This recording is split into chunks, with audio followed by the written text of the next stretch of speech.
Every year, 8 million travelers come just to spend a single day in Bruges. And honestly, one day is all you need, but only if you spend it right. Because here's the thing about Bruges. It really is one of the most beautiful towns you'll find in all Europe, but it's also within day trip distance of Brussels, Paris, and Amsterdam, which means everyone has the same idea. And if you're not careful, you will spend that day waiting in lines, paying too much for things that aren't worth it, and eating food that has no business calling itself Belgian. We've seen it happen. We're Julian and Martin, and at Tourist to Local, we've mastered the art of seeing the best parts of the city when you have limited time. Waffles, chocolates, and beers. We're eating good over here. We're diving deep into the history, the food worth eating, the experiences worth paying for, and the ones you can skip entirely. This might be the prettiest town we ever visited.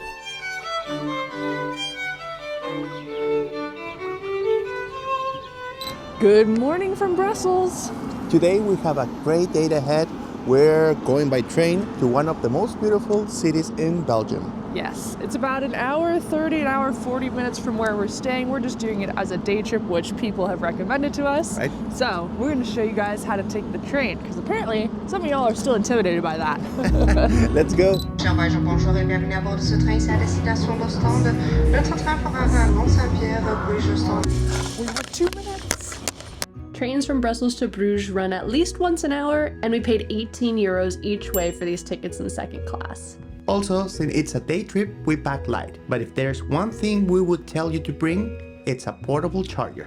You're gonna be on your phone navigating all day, and Bruges is not the place to run out of battery.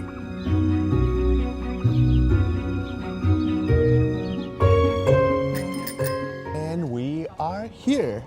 It wasn't a bad ride. I mean, there were cows, there were little ponies, fields, beautiful houses. It's a nice ride. It was really enjoyable, and once you get off the train, you can always walk into the town, but we decided to go to the A1 bus stop where you could take line either 1 or 2 straight into downtown to save a little bit of time, because we're on a day trip. Time matters here. That's right. And the first thing we're gonna do is get some coffee so we can start all jacked up by coffee. Yeah, we heard there's a cute little spot right over here, so let's go check it out. Let's go. This is Dees, a little spot that serves a great flat white. We'll link it along with every other spot we visited in Belgium in our free map down in the description. Highly recommend ordering flat whites instead of lattes in Europe, by the way. Some places serve lattes really watery, and flat whites use less milk and just hit every time. After caffeinating, we just walked. A lot of people visit the city and don't even realize this was once one of the most powerful trading hubs in the entire world. In the 1300s, if you wanted to move wool, spices, or anything of value between Northern and Southern Europe, it passed through here. And it was in Bruges that merchants first developed the concept of a financial exchange, a place where goods and debts could be traded without physically moving them. Then, in the late 1400s, the river that connected Bruges and the sea began to silt up. Trade that had flowed through here for centuries slowly redirected to Antwerp, and Bruges, almost overnight, stopped. The money left and the city just stayed exactly as it was. Which is why when you walk these streets today, it's so perfectly preserved. Ironically, this is a city that survived by being forgotten. Now, we all think chocolate and beer when we think of Belgium, but another thing that comes from this area is lace. And in the town of Bruges, it was a major production hub of lace. And at the height of the trade, it was more valuable than gold. So you still see a lot of lace shops today. Whenever I told my mom I was coming to Bruges, she told me, "Can you bring me this?" And she showed me a photo. She sent me a photo. And I was like, what is that? I don't know they even make that. But actually, yeah, it's very famous. And you know, whenever your mom asks you for something, you just freaking bring it to her.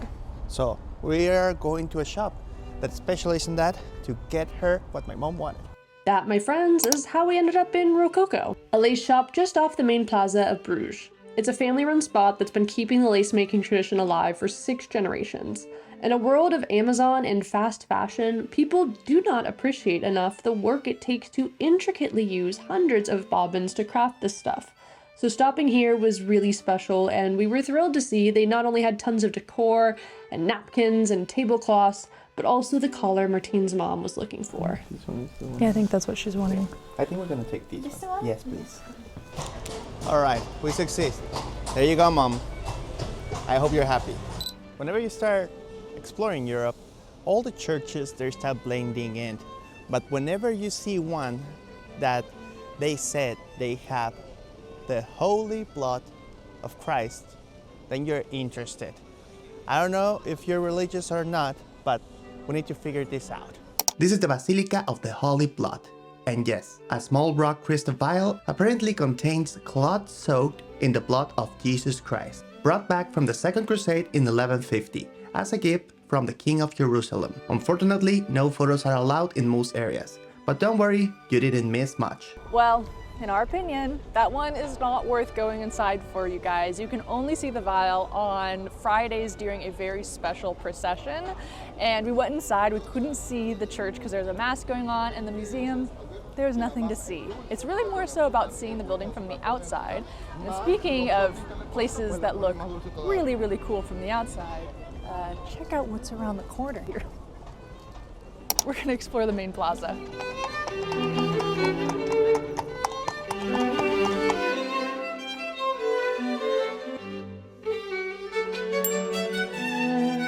All the cities or towns, they have a central square, but this one, it has been the central square of the city for 1,000 years. Imagine that. Every single political speech, every single execution, every single tournament, it was over here, the center of Bruges. One of the most important buildings in this square is the Belfry, actually, right up there. You can climb that tower all the way to the top. It's over 300 steps spiraling up, very tight quarters though. We're not doing it today. We're just not in the mood after all the walking we've done on this trip. But up at the top, there's 47 bells, and there's someone who has a full-time salary just to ring them every hour. Sounds like the dream job to me, right? But honestly, first impressions of this city, I'm loving this square. This is one of my favorite places we've seen so far. Just seeing everybody out here sitting. I'm imagining what life was like when people were out here trading, right? Now it's just a lot of tourists taking photos, but this place is preserved so beautifully. For us, we did this trip at the end of March and the beginning of April. We're thrilled that we didn't have to deal with any crowds. But if you're doing this trip during high season, you'll probably want to make this the first stop of the day since it can get busy. And while we could stick around the main market area, we wanted to go a little bit more off the beaten path for lunch today.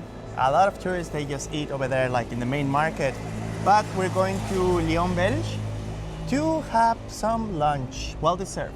It's about 15 minutes away walking, and I do not mind the extra steps when the town looks like this. It's beautiful to look and to walk around.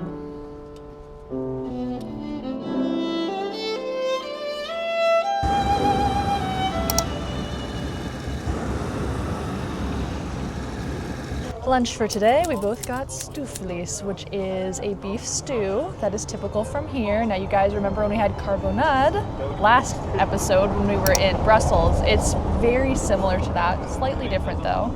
And of course, gotta do the Belgian beers. I really love this one, they call it Frambo, and it's 0% alcohol, this one, which I appreciate because I don't really drink. And loads of fries on the side.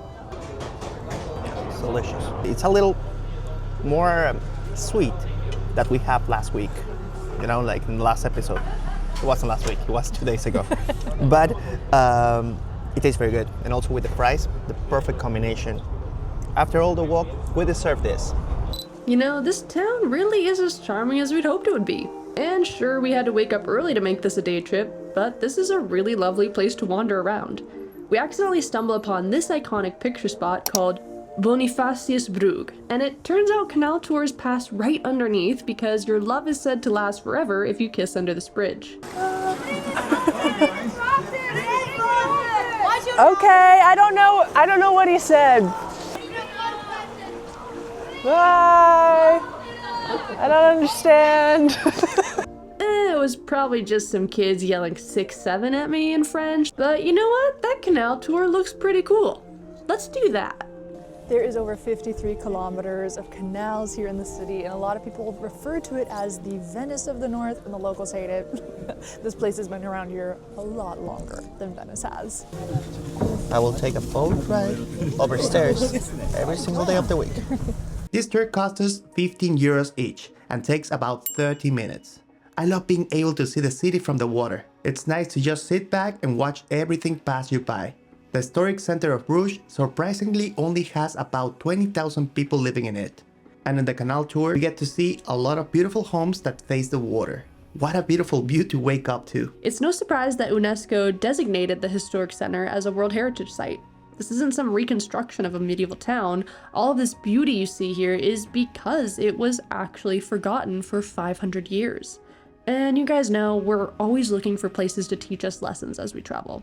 We do that here, and we can't help it. But I think the lesson here is that sometimes the thing that looks like falling behind is the thing that keeps you intact. For a long time, Martina and I felt like we were falling behind. It took us 12 years to do this full time. 12 years of watching friends hit milestones at home, build careers, and follow the normal path. And for a while, that was hard. There were moments where we genuinely wondered if we'd missed our window. But you sit here in a city that was written off for 3 centuries and came out on the other side more beautiful than anything that replaced it, and something clicks. Everything happens at its own time. Not your friend's time, not the timeline you had in your head at 30, its own time.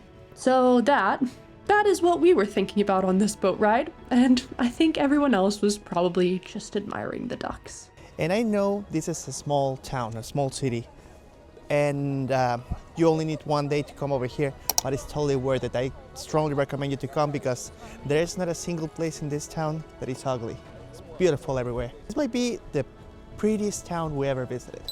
All that walking is great, but we need something a little bit more interactive. Yeah, otherwise all the pretty buildings just start to look the same. So, what do you guys say we learn how to make some chocolate? Last episode we made waffles.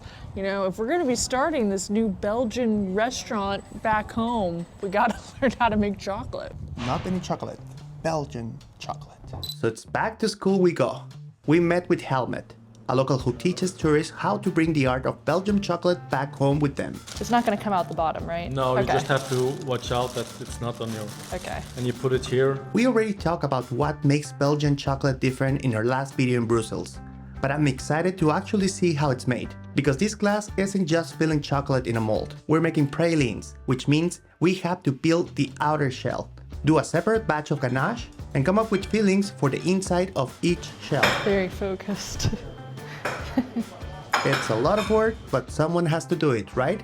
And in typical Belgian fashion, there's beers to fuel us through this long, grueling hour and a half of manual labor. I'm all for it. And we fill half with this, right? Yes. Okay. Okay, a little bit higher the spoon, and then you can control it. Yeah, the last step. I don't want to screw it up. It's a long process. All right, apparently this is the hardest part. I hope I don't screw it up.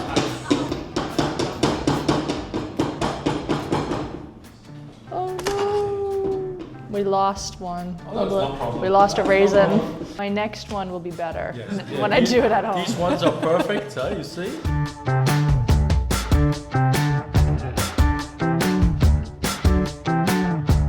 I think we can sell it for 60 euros a box.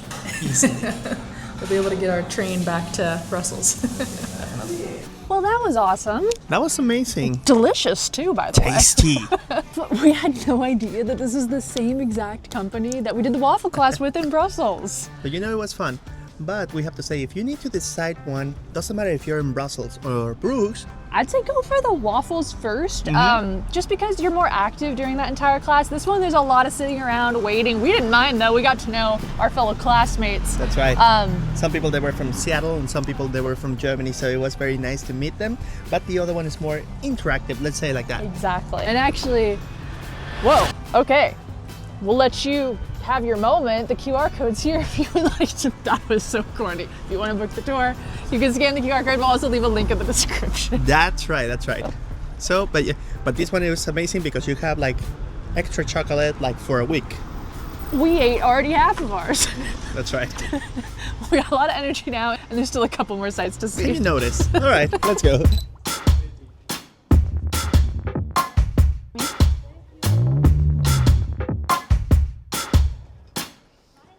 I'm amazed that it's all bricks.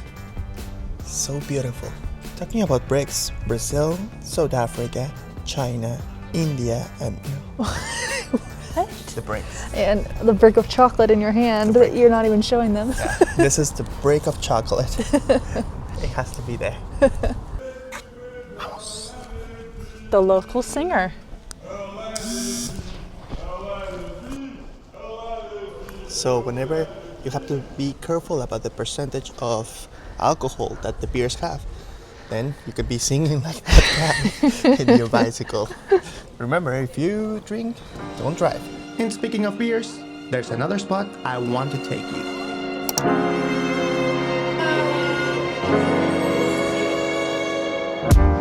So we needed to come over here because this is very important. This is the Halve Maan. This is the last brewery active in the city center. We know that Belgium has more than 1,500 beers, but there's one that is the one from the city. That one is called the Bruges. So we wanted to try, actually this has many places. We have the shop, we have the restaurant, we have the brewery that you can get inside, you need a ticket for it, or you can just sit over here and get one of their beers. But that's exactly what we're gonna do. Enjoying, after a long walk, waffles, chocolates, and beers. We're eating good over here. This has got to be one of the coolest things we've seen in a brewery. Check this out. There is a pipeline that extends from the city center to the place that they actually bottle the beer, because it was a huge logistical problem when the beer became extremely popular for them to continue doing production here in the middle of the city. How many of you guys would like a pipeline that just open it and then you have beer in your house? I don't think that's how it works, honey. They do still have water. Don't break people's heart. It works that way.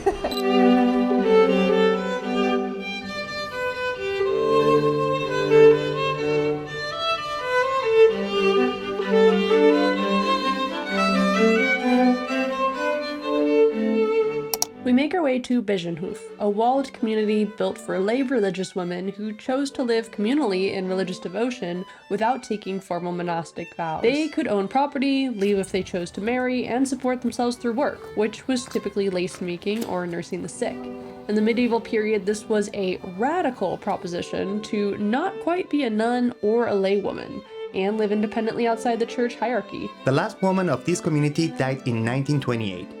And nuns took over the buildings afterwards and have been here since then. The courtyard where they live is one of the most photographed areas in Bruges. I know we're supposed to be quiet here, but can I just say this is freaking awesome. During my research, I saw photos and videos about this place, but I never thought it looked like this. You completely underplayed this. You said, oh, we gotta go see the White Houses, the White Houses, the White House. I'm like, okay, we've seen a lot of houses today. This is incredible, really cool. So beautiful.